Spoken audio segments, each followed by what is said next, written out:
Welcome সবাইকে আমার চ্যানেলে।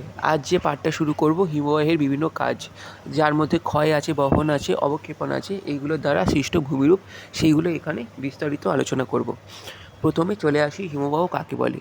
হিমবাহ হচ্ছে বেসিক্যালি একটা বিশাল আকৃতির বরফের স্তূপ, যেটি কিভাবে তৈরি হয়েছে, যেটি তৈরি হয়েছে অনেক তুষার জমাট বেঁধে তৈরি হয়ে সেটি একটি বিস্তীর্ণ জায়গা জুড়ে অবস্থান করে। আর তার সাথে এটা হয়তো আগে চলন্ত অবস্থায় ছিল বা এখন চলন্ত অবস্থায় আছে। এটি হচ্ছে হিমবাহ। তো পৃথিবীর মাধ্যাকর্ষণ শক্তির জন্য উচ্চ পার্বত্য অঞ্চলে তুষারক্ষেত্র জমাট বেঁধে যে বরফ তৈরি হয়, সেই বরফ অত্যন্ত ধীর গতিতে পর্বতের ঢাল বেয়ে নিচে নামতে নামতে এই তুষার প্রবাহ বা বরফের যে নদী, সেটাকেই বলা হচ্ছে হিমবাহ। তো হিমবাহের একটা গুরুত্ব আছে। এই হিমবাহই হচ্ছে পৃথিবীর ভূপৃষ্ঠে সুপেয় জলের ভাণ্ডার হিসাবে এই হিমবাহ অনেকদিন ধরে চলে আসছে। মানে হিমবাহকে ধরা হয় হিমবাহ একটি সুপেয় জলের ভাণ্ডার। তো মোট যে জলসম্পদের মাত্র 3% হচ্ছে সুপেয় জল, তোমরা জানো। আর মহাদেশীয় আর পার্বত্য হিমবাহগুলি হচ্ছে পৃথিবীর সুপেয় জলের একটা সবথেকে বড় ভাণ্ডার। তো দুই মেরু অঞ্চল আর বিভিন্ন উচ্চ পার্বত্য অঞ্চলে পৃথিবীর মোট সুপেয় জলের 68.7% আমরা পাই এই হিমবাহ থেকে। তারপরে চলে আসি হিমবাহের প্রকারভেদের মধ্যে কয়েকটা প্রকারভেদ রয়েছে। প্রথমে আছে মহাদেশীয় হিমবাহ। মহাদেশীয় হিমবাহ কী জিনিস? এইটা হচ্ছে কি, যেমন সুমেরু আর কুমেরুর বিশাল অঞ্চল জুড়ে যে বরফের স্তর আছে, সেটাই হচ্ছে মহাদেশীয় হিমবাহ। এর উদাহরণ হিসেবে বলা যায় গ্রিনল্যান্ড আন্টার্কটিকায় একটা বড় অঞ্চল জুড়ে যে হিমবাহ দেখা যাচ্ছে, সেটাই হচ্ছে কি মহাদেশীয় হিমবাহের উদাহরণ। এরপরে আসছে পার্বত্য বা উপত্যকা হিমবাহ। কি? যেমন পার্বত্য উপত্যকায় তুষার সঞ্চিত হয়ে যে হিমবাহ সৃষ্টি হয়, আর সেই হিমবাহই হচ্ছে পার্বত্য বা উপত্যকা হিমবাহ। আর একটা কথা মনে রাখবে, এই পার্বত্য বা উপত্যকা হিমবাহ শুধুমাত্র পার্বত্য উপত্যকার মধ্যেই সীমাবদ্ধ থাকে। এর উদাহরণ হিসেবে বলা যায় যে আলাস্কার যে হুবার্ড আছে, সেটা পৃথিবীর দীর্ঘতম উপত্যকা হিমবাহ, যার দৈর্ঘ্য 129 কিলোমিটার। এটা ছাড়াও আমাদের ভারতের কারাকোরাম পর্বতের যে সিয়াচেন হিমবাহ আছে, সেটা হচ্ছে ভারতের দীর্ঘতম হিমবাহ, যার দৈর্ঘ্য 70 কিলোমিটার। পরের টপিকটা হচ্ছে পর্বতের পাদদেশীয় হিমবাহ। এটা কিভাবে তৈরি হচ্ছে?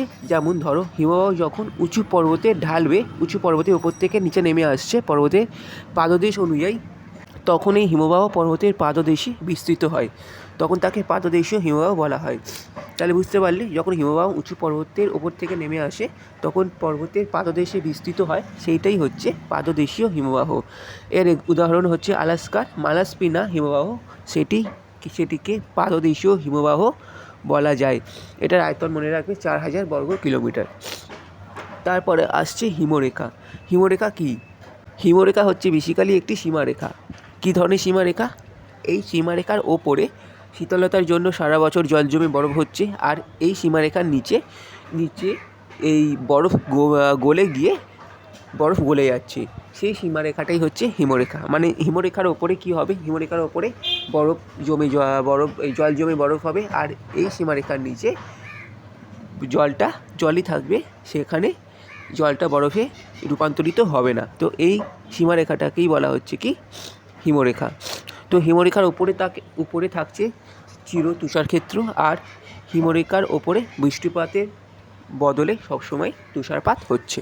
তো হিমরেখাটা বুঝতে পেরেছো আশা করি। এরপরে আসছে হিমশৈল। তো হিমশৈল হচ্ছে কখনো কখনো উপকূলীয় হিমবাহ থেকে বরফের স্তূপ বিচ্ছিন্ন হয়ে সংলগ্ন যে মহাসাগরে মিশে যাচ্ছে, সেখানে ভেসে বেড়াচ্ছে। এই যে ভাসমান বিশাল বরফের স্তূপ, তাকেই বলা হচ্ছে হিমশৈল। তো হিমশৈলের মাত্র 1/9 সমুদ্রে ভেসে থাকে। তো এই হিমশৈলতে অনেক সময় জাহাজ ধাক্কা মেরে জাহাজে কোনো রকম ক্ষয়ক্ষতি হতে পারে, বা জাহাজ দুর্ঘটনা হতে পারে এই হিমশৈল এতটাই ভয়ানক কোনো চলন্ত জাহাজের জন্য। নেক্সট যে পার্টটা, সেটা হচ্ছে ক্রেভাস হচ্ছে কি? ক্রেভাস হচ্ছে হিমবাহের ওপরে যদি কোনো ফাটল ধরে, তাহলে তাকে ক্রেভাস বলে। তো হিমবাহের ওপরে যে ফাটল তাকে ক্রেভাস বলা হচ্ছে। এরপরে ক্রেভাস কখন সৃষ্টি হচ্ছে? হিমবাহ যদি সমান ঢাল বিশিষ্ট কোনো অঞ্চলের উপর দিয়ে প্রবাহিত হয় তখন ক্রেভাস সাধারণত সৃষ্টি হয় না, কিন্তু যখন হিমবাহ উপত্যকার ঢাল বেয়ে যাচ্ছে তখন হিমবাহের বিভিন্ন অংশ তার গতির পার্থক্য হচ্ছে, এই গতির পার্থক্যের জন্য হিমবাহের পৃষ্ঠে টান পড়ছে, তখনই ক্রেভাসের সৃষ্টি হচ্ছে। এছাড়া হিমবাহ যখন কোনো উঁচু পর্বত থেকে উপত্যকার মধ্যে দিয়ে নিচের দিকে নামছে তখন পর্বতগাত্র ও হিমবাহের মধ্যে একটা সংকীর্ণ ফাঁকের সৃষ্টি হচ্ছে, সেইটাকে বলা হচ্ছে কি বাকশূন্ড। তো বাকশূন্ড বুঝতে পেরেছো? হিমবাহ যখন পর্বতগাত্র বা হিমবাহের মধ্যে যে সংকীর্ণ হিমবাহ যখন উঁচু পর্বত থেকে উপত্যকার মধ্যে দিয়ে নিচের দিকে নামছে তখন পর্বতগাত্র ও হিমবাহের মধ্যে একটা সংকীর্ণ ফাঁকের সৃষ্টি হচ্ছে, সেটা কি বলা হচ্ছে বাকশূন্ড। এই বেশিরভাগ ক্ষেত্রে এই ফাটলগুলো হিমবাহের তলদেশ পর্যন্ত বিস্তৃত হতে পারে। তো এই ক্রেভাস আর বাকশূন্ড এইগুলি হচ্ছে পাতলা বরফের স্তরে ঢাকা পড়ে যায়, তো অনেক সময় এইগুলো যে আছে সেটা বাইরে থেকে বোঝা যায় না, তবে পর্বত অভিযাত্রীদের কাছে এগুলো একটা বিপদের জিনিস, বাকশূন্ড আর ক্রেভাস। তো বাকশূন্ড আর ক্রেভাস কাকে বলে আশা করি বুঝতে পারলে। নেক্সট আসছি কি হিমবাহের কী কী কাজ আছে। হিমবাহের চারটে প্রধান কাজ, যেমন এই চারটে না তিনটে প্রধান কাজ, যেমন ক্ষয়, বহন ও সঞ্চয়। তো হিমবাহের ক্ষয় কাজটাই আলোচনা করব এবার। তো হিমবাহের ক্ষয় দুভাবে হচ্ছে, একটা হচ্ছে উৎপাটন বা এটাকে ব্ল্যাকিংও বলে ইংলিশে। তো উৎপাটন কী জিনিস? যখন গতিশীল হিমবাহ গতিশীল রয়েছে তার চাপে যখন পর্বতের গা থেকে পাথর খুলে গেল, এই যে ঘটনা এটাকে বলা হচ্ছে উৎপাটন বা ব্ল্যাকিং। তারপরে আসে অবঘর্ষ কি? যখন প্রবাহমান হিমবাহের মধ্যে পাথরের টুকরো থাকছে সেগুলোর সঙ্গে পর্বতের সংঘর্ষে পাহাড়ের গা কিংবা হিমবাহ উপত্যকা আলগা হয়ে মসৃণ ক্ষয় পেয়ে মসৃণ হচ্ছে, তাকেই অবঘর্ষ বলে। তারপর টপিকটা আসছি, এই যে হিমবাহের ক্ষয়কাজ দ্বারা যে ভূমিরূপ সৃষ্টি হচ্ছে সেগুলো আলোচনা করব। প্রথমে আসে শার্ক বা কড়ি বা শার্ক কী জিনিস? শার্ক হচ্ছে যেমন হিমবাহের অবঘর্ষ আর উৎপাটনজনিত ক্ষয় হচ্ছে, এর ফলে যে সৃষ্টি হওয়া ভূমিরূপ, যেটাকে দেখতে কেমন লাগে? হাতল ছাড়া ডেক চেয়ারের মতো, আর যার মাঝখানে একটা গর্ত থাকে, সেটাই হচ্ছে শার্ক বা কড়ি। তো কড়ি হচ্ছে হিমবাহের অবঘর্ষ আর উৎপাটনজনিত ক্ষয়কাজের ফলে সৃষ্টি হচ্ছে। এটা দেখতে হচ্ছে কি হাতল ছাড়া ডেক চেয়ারের মতো, এর মাঝখানে একটি গর্ত থাকে, এরকম দেখতে ভূমিরূপ, সেটা কি বলা হচ্ছে শার্ক বা কড়ি।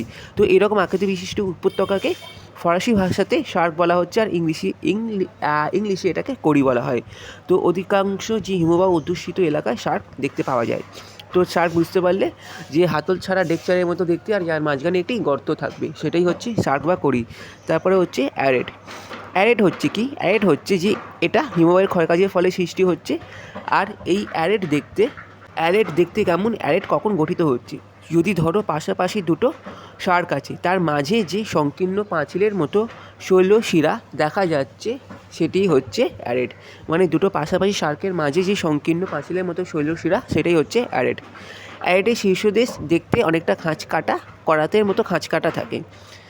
এর উদাহরণ হিসাবে বলা যায়, অ্যারেড হচ্ছে যেগুলো হিমবাহ অধ্যুষিত অঞ্চল, সেখানে অ্যারেড দেখতে পাওয়া যায়।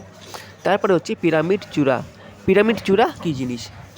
যেমন ধরো একটা পাহাড় আছে, তার চারদিকে 3-4টি শার্ক আছে, 3-4টি শার্ক যদি পাশাপাশি তৈরি হয় তাহলে এদের মাঝে যে খাড়া পর্বতচূড়া রয়েছে সেটাকে দেখতে পিরামিডের মতো লাগে। এই পিরামিডের মতো আকৃতি বিশিষ্ট এই ধরনের পর্বতকেই বলা হচ্ছে পিরামিড চূড়া। উদাহরণ হিসেবে বলা যায় আল্পস পর্বতের যে ম্যাটারহর্ন আছে সেটা পিরামিড চূড়া এক্সাম্পল।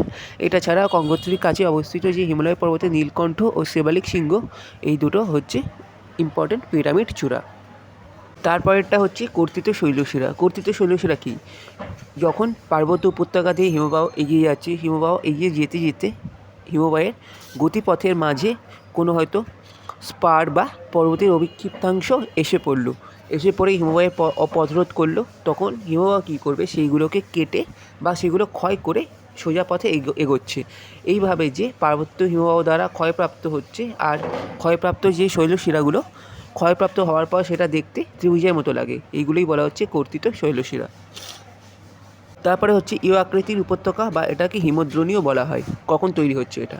হিমবাহ ধরো কোনো উপত্যকার মধ্য দিয়ে অগ্রসর হচ্ছে, সেখানে হিমবাহের পার্শ্বক্ষয় হচ্ছে, নিম্নক্ষয় হচ্ছে, এই পার্শ্বক্ষয় ও নিম্নক্ষয় সমানভাবে হচ্ছে। এর ফলে পার্বত্য উপত্যকাটি সেটা দেখতে অনেকটা ইংরেজি ইউ অক্ষরের মতো দেখতে লাগে। এই যে ইউ আকৃতির যে উপত্যকা, এইটাকেই মানে যে এই ইউ আকৃতির শেপ ধারণ করলো বা ইউ আকার ধারণ করলো, এটাকেই ইউ আকৃতির উপত্যকা বা হিমদ্রোণী বলে। হিমবাহ যখন কোনো নদী উপত্যকার মধ্য দিয়ে যাচ্ছে, কোনো নদী উপত্যকার মধ্য দিয়ে যাচ্ছে, সেখানে হিমবাহ ও নদীর মিলিত ক্ষয়কাজের ফলে বেশিরভাগ হিমদ্রোণী বা ইউ আকৃতির উপত্যকা গড়ে উঠছে। তারপরে আসে ঝুলন্ত উপত্যকা। এই ঝুলন্ত উপত্যকা কখন সৃষ্টি হচ্ছে? যেমন ধরো উপত্যকা হিমবাহের যখন ক্ষয়কাজের ফলে সৃষ্টি হওয়া যে ভূমিরূপ, তার মধ্যে অনেকগুলো ভূমিরূপ সৃষ্টি হচ্ছে, তার মধ্যে ঝুলন্ত উপত্যকা হচ্ছে একটা। এটা কিভাবে সৃষ্টি হচ্ছে? যখন কোনো একটি শাখা হিমবাহ দ্বারা গঠিত কোনো হিমদ্রোণী বা ইউ আকৃতির উপত্যকা, সেটা যখন প্রধান হিমবাহ গঠিত উপত্যকার ওপর ভাসমান অবস্থায় থাকছে, তখন তাকে বলা হচ্ছে ঝুলন্ত উপত্যকা। মানে কি? যখন কোনো শাখা হিমবাহ দ্বারা গঠিত কোনো হিমদ্রোণী বা ইউ আকৃতির উপত্যকা প্রধান হিমবাহ গঠিত উপত্যকার ওপর ঝুলন্ত অবস্থায় বা ভাসমান অবস্থায় থাকে, তখন তাকে বলা হচ্ছে ঝুলন্ত উপত্যকা। তো এটাকে দেখে মনে হয় যে প্রধান হিমবাহ উপত্যকার ওপরে অপ্রধান হিমবাহ উপত্যকাগুলি ঝুলন্ত অবস্থায় রয়েছে। তো হিমবাহ সরে গিয়ে নদীর সৃষ্টি হলে ঝুলন্ত উপত্যকার মুখে জলপ্রপাতের সৃষ্টি হয়। এটা উদাহরণ হিসেবে বলা যায় যে ভারতে গাড়োয়াল হিমালয়ের বদ্রীনাথের কাছে নর পর্বত থেকে নিচের দিকে কুবের নামে এরকম একটা ঝুলন্ত উপত্যকা আমরা দেখতে পাই। তো রসে মোতানে হচ্ছে কী জিনিস? হিমবাহ গতিপথে ঢিবির মতো যদি কোনো উঁচু হয়ে কোনো কঠিন শিলাস্তর বা কোনো কঠিন শিলাখণ্ড থাকে, তার ওপর দিয়ে হিমবাহ হয়তো প্রবাহিত হওয়ার সময় হিমবাহটির অবঘর্ষজনিত ক্ষয়কাজের ফলে হিমবাহ প্রবাহের দিকে শিলাখণ্ডটি মসৃণ হবে, আর হিমবাহ প্রবাহের বিপরীত দিকে এই শিলাখণ্ডটি অমসৃণ হবে, অসমতল। তার সাথে এখানে এই দিকে কিছু ফাটলও যুক্ত হবে। তো পার্বত্য হিমবাহের ক্ষয়ের ফলে একটিমাত্র শিলাখণ্ডের ওপর গঠিত ঢিবির মতো আকৃতির এই ধরনের যে ভূমিরূপ, তাকে বলা হয় রসে মোতানে।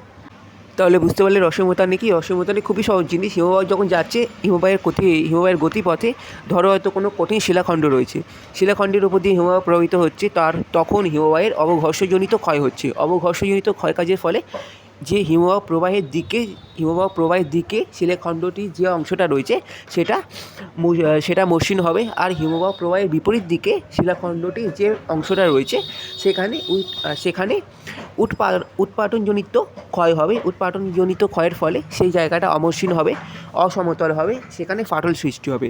তো পার্বত্য হিমবাহের ক্ষয়ের ফলে একটিমাত্র শিলাখণ্ড, তার ওপরে গঠিত ঢিবির মতো এই ধরনের ভূমিরূপকে বলা হচ্ছে রসে মোতানে। এরপরে রসে মোতানে উদাহরণ দিচ্ছি। রসে মোতানে কোথায় দেখা যায়? কাশ্মীরের ঝিলাম নদীর উপত্যকার অধিকাংশ জায়গায় হিমবাহ অধ্যুষিত অঞ্চলে এই রসে মোতানে দেখা যাচ্ছে। তারপরে আসছে ক্র্যাগ ও টেল কী জিনিস? যেমন ধরো হিমবাহের গতিপথে কোনো কঠিন শিলাস্তরের পেছনে যে নরম শিলাস্তর থাকে, অনেক সময় কী হয়, এই কঠিন শিলাস্তরটি যে এর পেছন দিকে যে নরম শিলাস্তরটিকে হিমবাহের ক্ষয় থেকে রক্ষা করে। তো এই ধরনের কঠিন শিলাস্তরের অংশটাকে ক্র্যাগ বলছে, আর ক্র্যাগের পেছনে যে ঢালযুক্ত কোমল শিলাস্তর তাকে টেল বলছে। তাহলে বুঝতে পারলে ক্র্যাগ ও টেল কী জিনিস? কঠিন শিলাস্তরের পেছন দিকে যে নরম শিলাস্তর থাকছে, এই নরম শিলাস্তরটিকে হিমবাহের ক্ষয় থেকে রক্ষা করছে সামনের কঠিন শিলাস্তরটি।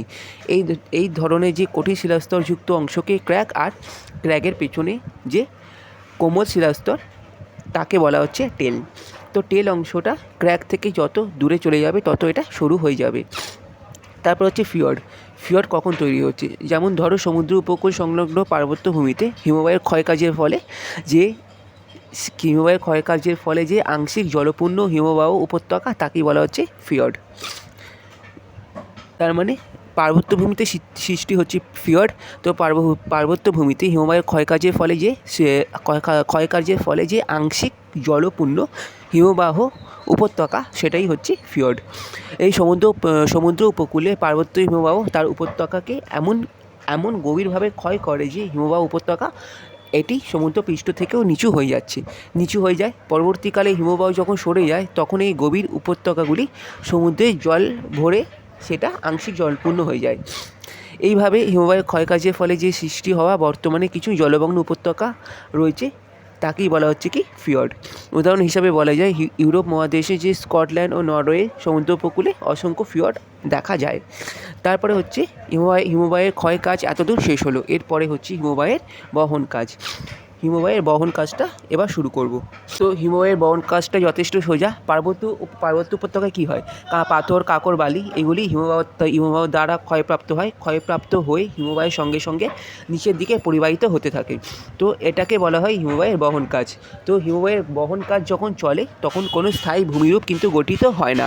হিমবাহের সঙ্গে যে প্রবাহিত পাথরখণ্ড, বালি সহ মিশ্র যে উপাদান সেগুলোকে বোল্ডার ক্লে বা এটাকে টিলও বলে। তো বোল্ডার ক্লে বা টিল হচ্ছে কি হিমবাহের সঙ্গে যে পাথরখণ্ড, বালি সহ মিশ্র যে উপাদান সেগুলোকে একসঙ্গে বোল্ডার ক্লে বা টিল বলা হয়।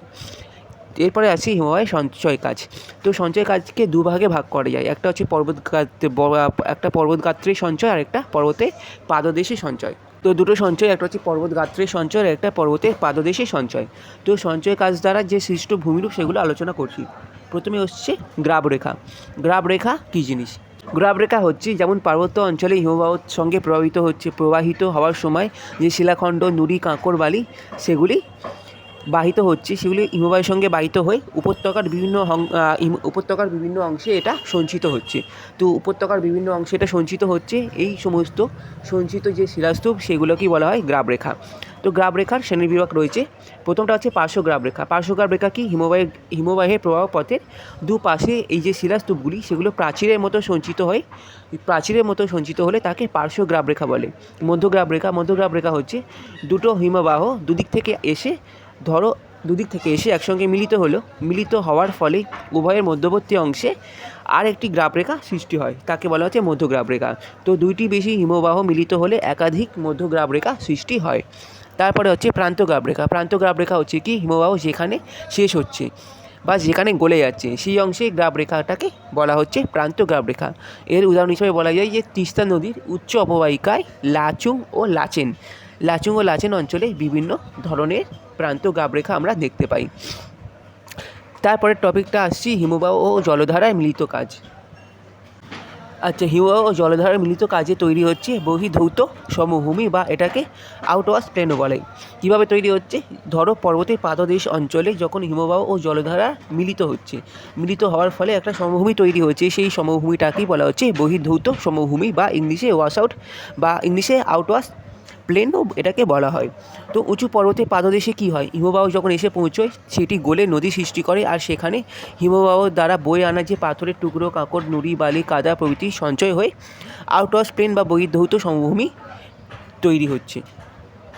তারপরে হচ্ছে ড্রামলিন কীভাবে তৈরি হচ্ছে? হিমবাহের সঙ্গে যখন কোনো বালি, কাদা এগুলো বয়ে এসে বিভিন্ন আকৃতির নুড়ি পাথরের অবক্ষেপ হচ্ছে, অবক্ষেপ হয়ে সেগুলো সঞ্চিত হয়ে সেটা দেখতে উল্টানো নৌকা বা আধখানা ডিম বা চামচের মতো দেখতে লাগে।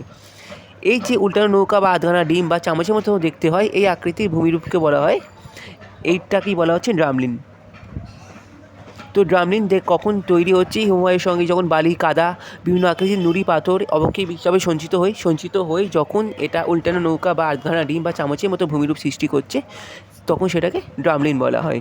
এটা দৈর্ঘ্য সাধারণত ড্রামলিনের উচ্চতা প্রধানত 6 থেকে 7 মিটার পর্যন্ত হয়ে থাকে দৈর্ঘ্য, 2 থেকে 3 কিলোমিটার পর্যন্ত হয়। আর হিমবাহ প্রবাহের সঙ্গে যে অমসৃণ আর হিমবাহ প্রবাহের দিকে অমসৃণ আর এর বিপরীত দিকে মসৃণ হচ্ছে, মানে ড্রামলিনটা হিমবাহ প্রবাহের দিক যেদিকে সেদিকে অমসৃণ আর হিমবাহ প্রবাহের বিপরীত দিকে সেটা অমসৃণ হচ্ছে।